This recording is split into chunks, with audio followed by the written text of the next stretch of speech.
Noida international airport का काम 90% पूरा हो चुका है। काम युद्ध स्तर पर चल रहा है, जिससे उम्मीद जताई जा रही है कि अक्टूबर महीने में एयरपोर्ट का 100% काम पूरा हो जाएगा और नवंबर में यहां से उड़ानें शुरू हो सकती हैं। ये रिपोर्ट देखिए।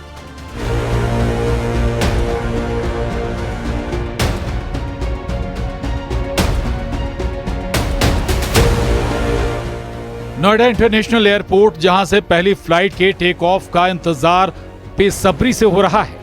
इंतजार अब ज्यादा दिनों का नहीं रह गया है, क्योंकि एयरपोर्ट का काम 90% पूरा हो चुका है। बाकी बचा काम अगले महीने अक्टूबर तक पूरा होने की उम्मीद है। सब कुछ योजना के मुताबिक रहा तो नवंबर में नोएडा इंटरनेशनल एयरपोर्ट से फ्लाइट सेवा शुरू हो जाएगी। Yamuna international airport private limited YIAPL ने एयरपोर्ट के 25 अक्टूबर तक पहले फेज का काम पूरा करने की बात कही है। देश के सबसे बड़े एयरपोर्ट नोएडा इंटरनेशनल एयरपोर्ट पे इस वक्त हम मौजूद हैं और आपको बता दें ये हवाई पट्टी है जहां पर अब से कुछ वक्त बाद फ्लाइट लैंड करेगी, टेक ऑफ करेगी। और इसके बारे में भी आपको बताते हैं, जिस तरीके से बताया ये नॉर्थ रनवे कहलाएगा और 3900 मीटर का है, चौड़ाई 60 मीटर की है।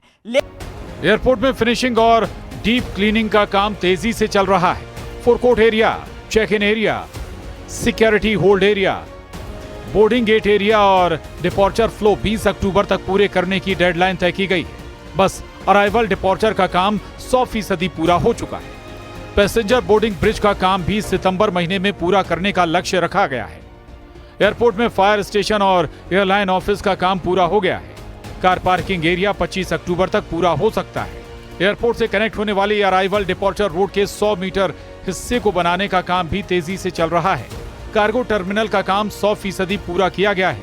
रनवे ATC टावर का काम 100% पूर्ण हो चुका है। किसी भी एयरपोर्ट के लिए सबसे महत्वपूर्ण ATC होता है, यानी एयर ट्रैफिक कंट्रोल टावर। इसकी मदद से कम्युनिकेशन, नेविगेशन और सर्विलांस किया जाता है। और आपको बता दें कि जो सबसे टॉप फ्लोर है उसे VCR यानी विजुअल कंट्रोल रूम बोलते हैं।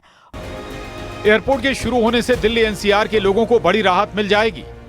इससे दिल्ली के IGI एयरपोर्ट पर भी दबाव कम होगा।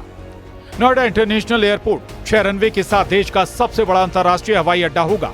एयरपोर्ट की क्षमता प्रतिवर्ष 1 करोड़ 20 लाख यात्रियों की होगी, जो भविष्य में बढ़कर 7 करोड़ हो जाएगी। एयरपोर्ट तक पहुंचने के लिए यमुना एक्सप्रेसवे और ईस्टर्न पेरिफेरल एक्सप्रेसवे का इस्तेमाल किया जा सकेगा।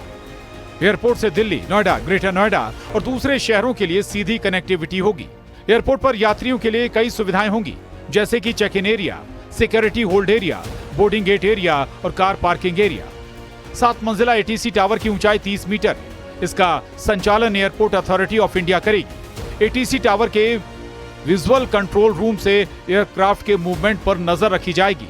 इसे बनाने में 30,000 मेट्रिक टन स्टील का इस्तेमाल हुआ, जो एफिल टावर में इस्तेमाल स्टील से करीब 4.5 गुना ज्यादा है। टर्मिनल 1,37,000 स्क्वायर मीटर से ज्यादा के क्षेत्र में बना है। टर्मिनल में भारतीय संस्कृति की झलक देखने को मिलेगी। टर्मिनल के रूफटॉप पर पानी की लहरें दिखाई देंगी। नॉर्थ रनवे 3,900 मीटर बनकर तैयार है। रनवे पर सभी इंस्ट्रूमेंट इंस्टॉल किए गए हैं। रनवे की चौड़ाई 60 मीटर। अपना जो देखा था अपने क्षेत्र के जनप्रतिनिधि के रूप में कुछ वापस करने का एक गिलहरी प्रयास मेरा भी उसमें रहा है। और मैं धन्यवाद देता हूं प्रधानमंत्री मोदी जी का, योगी आदित्यनाथ जी का, मुख्यमंत्री जी का और सभी लोगों का, उन किसानों का, जिन्होंने इस सपने को साकार करने में अपना सहयोग दिया। और इस क्षेत्र में विकास की नई इबारत अब लिखी जाएगी। यमुना एक्सप्रेसवे के इंटरचेंज से नोएडा इंटरनेशनल एयरपोर्ट जुड़ा है। एयरपोर्ट में एंट्री और एग्जिट के लिए 8 इंटरचेंज बने। इंटरचेंज 270 करोड़ की लागत से तैयार हुए हैं। एयरपोर्ट अथॉरिटी के मुताबिक PM मोदी को पत्र भेजकर समय मांगा गया है। समय मिलने के बाद ही उद्घाटन की तारीख फाइनल हो जाएगी। CM योगी की ओर से PM मोदी को पत्र भेजा गया है। ग्रेटर नोएडा से हिमांशु शुक्ला के साथ ब्यूरो रिपोर्ट, न्यूज़ 18।